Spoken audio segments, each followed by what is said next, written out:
রোজার মাসে বলে শয়তান বন্দি হয়। শয়তান তো বন্দি হয় ঠিক আছে, এই শয়তানের দায়িত্বটি করতেছে কেডা? এই যে মনে করেন রোজা রাখছি, রোজা রাখা যদি একটু ফেসবুকে ঢোকন যায়, হায় রে ভাই বিরানির যে ভিডিও, কাচ্ছির যে ভিডিও সব আমার সামনে, আয় রে ভাই সব আমার সামনে। ভাই এত বড় আলু বকরা মনে করেন এই পাস্তাছে, এত বড় খাসির টুকরাটা ভাই মনে করেন আমি কি কমু, একদম ঝরঝরা ঝরঝরা এডি ভাই ভিতরে খালি সামনে আমার ফেসবুকের সামনে। আমি সেইটু ফেসবুকেও ঢুকতে পারি না এর লিগা। বিরানের পর থেকে মনে করেন আবার KFC রিয়া হে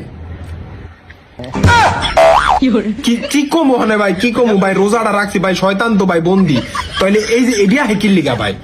তারপর ভালো কথা এডি নাইলে গেল মোবাইল হালাই ছুঁয়ে দিলাম, নামাজ পড়ুম, নামাজ পড়ে মাত্র অজুটা করছি ভাই, অজুটা করণের পরই ভাই পাট্টা হে। সারাদিন আমি একটা পা দো দিই না, অজুটা করলে আমার পাট্টা হে কেন, হোয়াই? মানে আমার মনে হয় দুনিয়াতে আমি এই 11 মাসের যেই শয়তানি করতাম বা যেই জাউরামি করছি, আকাম করছি, এই 11 মাসের আকাম সব পাওয়ার মনে হয় পাদের কাছে দিয়ে দিছে।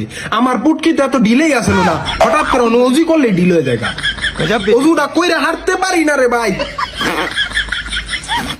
আয় আওয়াজ হয় না, মনে হয় হ্যাঁ একটু বাতাস বাইর হইছে এরকম হয়।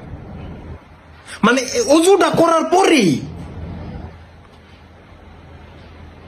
মনে বড় জ্বালা, পাঞ্জাবিওয়ালা, পাঞ্জাবির বিটে সাপ তোর শয়তানের মায়ের বাপ।